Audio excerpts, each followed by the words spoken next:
Hi guys. Okay, so I just finished watching this Nancy Grace rant fest with Kim Kratz. I had to wait a little bit to watch it because I knew that I would rage all over these two idiots. Because I knew, basically what they were going to be talking about, complaining and whatever. So I'm going to try to go through this really quick because I had to make notes because I don't know how to edit videos, unfortunately. So I had to make notes, and I'm just going to try to go through my notes that I made on this, and I'll link the video in the description so you can watch it if you want to. And I'm going to try to be as nice as possible. So she starts off by saying, Brendan Dassey's not mentally ill. His evaluations show that he's not mentally ill. Well, I don't think that anybody's ever said that he was mentally ill. I think they said that he's mentally challenged, and that's different.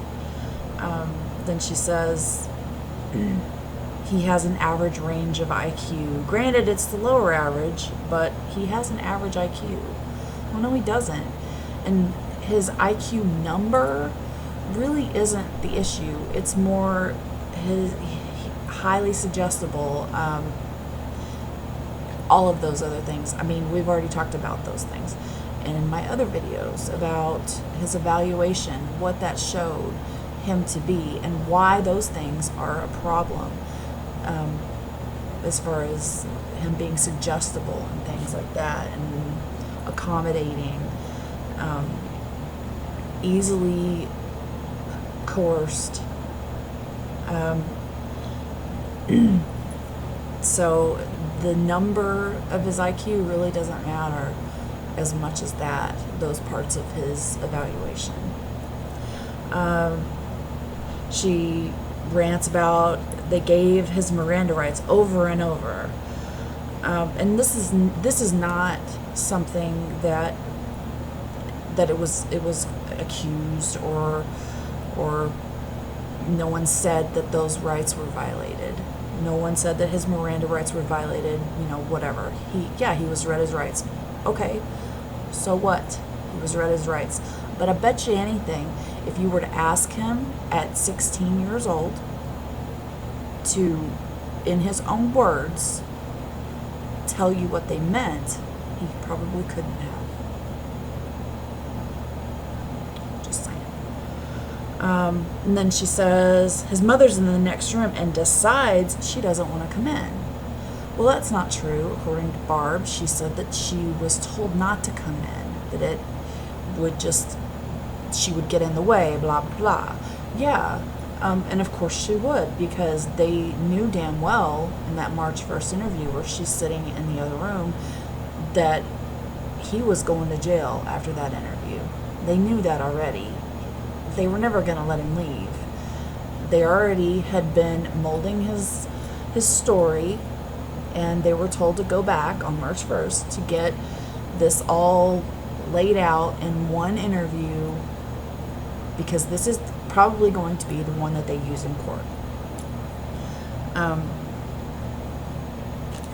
And that's what that was.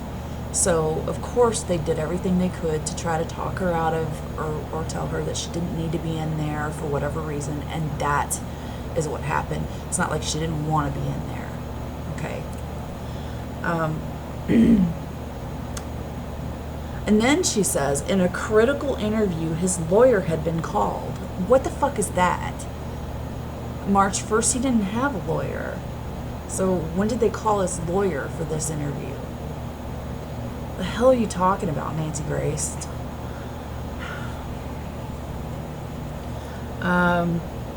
So then she says, well, what's wrong with this investigation, or this interrogation, Kim Kratz? What's wrong with it?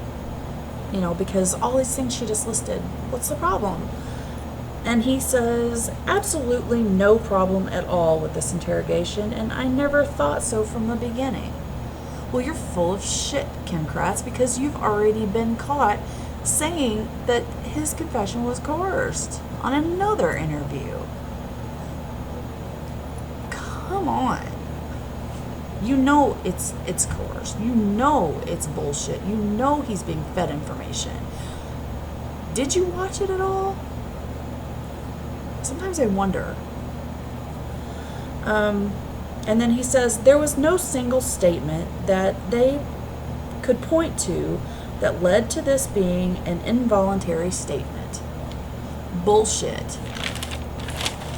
You know what you're doing there, okay? Yeah, not one statement by itself, but repeated over and over and over through the course of the interviews.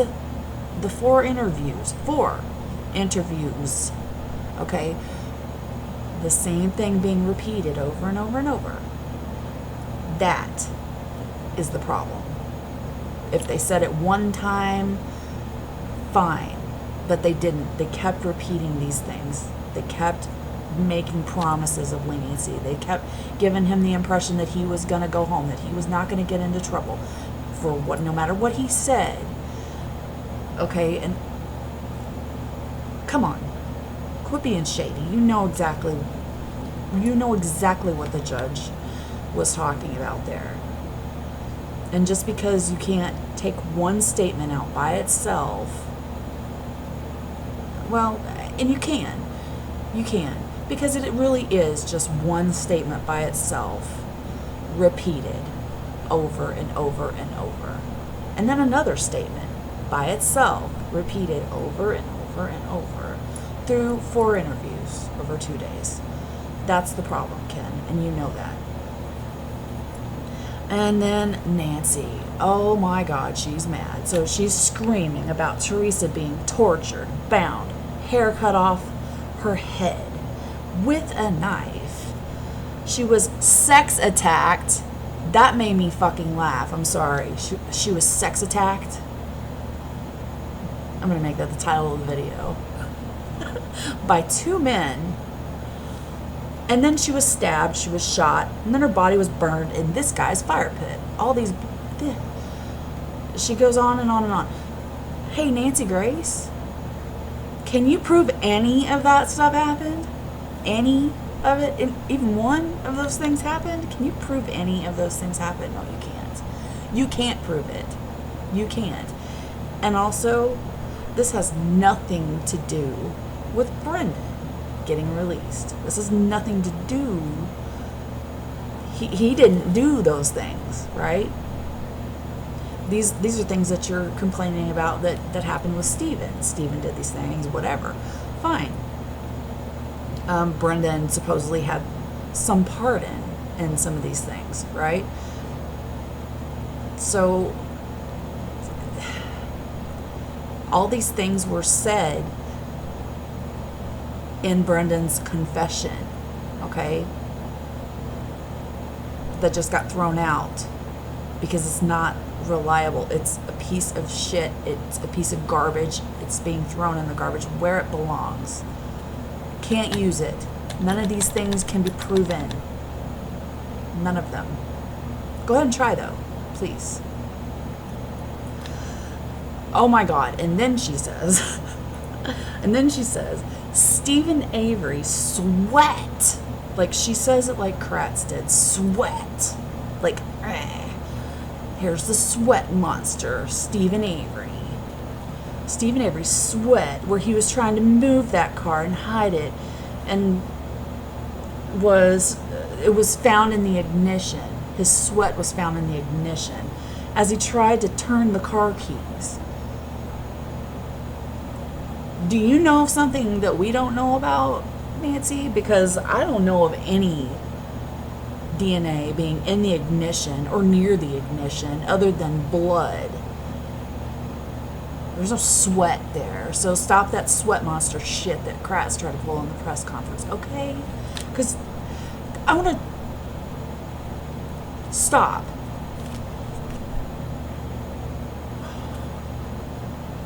And then Ken says that Brendan made a very clear, very coherent admission about what had happened. And he's talking about the interview. That this wasn't seen, this clear and coherent interview wasn't seen in Making a Murderer. He's talking about the interview that was set up after O'Kelly went and traumatized Brendan, told him he failed a lie detector test, wanted him to cooperate with the detectives again, tell them the story again, write it all down and sign it and say you're sorry, and blue ribbon boo-hoo. Oh, Kelly. Yeah, that's what he's talking about. So what? So he makes a clear and coherent admission? Not really. They end up threatening to end that interview several times because he's not really giving them the answers. He's not really cooperating, and he's not wanting to tell the story again because it's not true. You must have missed that part, though. And then, Ken Kratz says, Brendan has exactly the same IQ as Stephen, yet they never claimed Stephen had any problem resisting temptations or statements by investigators, and Brendan didn't either. Stephen's an adult. Brendan is a child. Brendan has mental limitations. Stephen, of course he resists these suggestions. Of course he says, I didn't do it.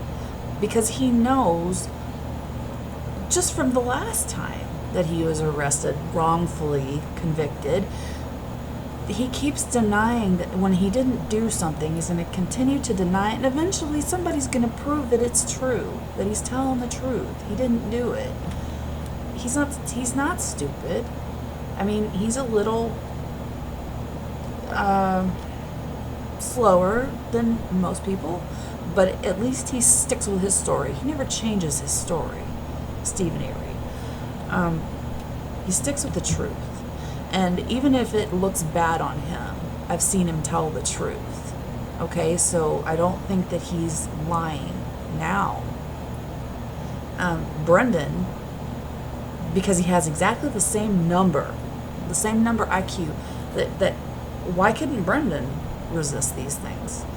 Well, we've already talked about that, Ken, and you know why. Because it's not about that number. It's about that he was highly suggestible, that all those other things in his psychological evaluation that caused him to be highly suggestible and easily coerced. That's why.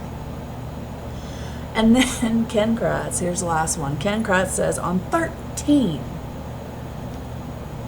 guys, 13 whole times. And I don't know if he's talking about through the course of just like the March 1st interview, or if he's talking about all 4 of the interviews, but on 13 whole times, 13, Brendan resisted suggestions by officers. Only 13. How many times was Brendan called a liar? March 1st, it was over 75, I believe they said. How many times did they make promises to him that it's okay, Brendan, just tell us the truth. We already know what it is. We already know. We just need you to tell us. How many times did they say that? Well, Judge Duthan said, 27 times? So him resisting suggestions 13 times. What does that mean? What are you referring to, Ken? When they asked him if he wanted a drink and he said no? Because he pretty much told them what they wanted to hear, for the most part at least. He might not have incriminated himself on certain parts like they wanted him to. Are we talking about when he resisted that he didn't know that Teresa was shot in the head? We're talking about when he resisted and he didn't tell them that Stephen Avery went under the hood of the car because he couldn't think of all those things? Is that what we're talking about him resisting? What are we talking about? Alright, so I don't want to make this any longer than it already is. So I'm just gonna, stop now and let you guys watch this nonsense. So thanks for watching. Have fun. And tell me what you think about that horrible interview.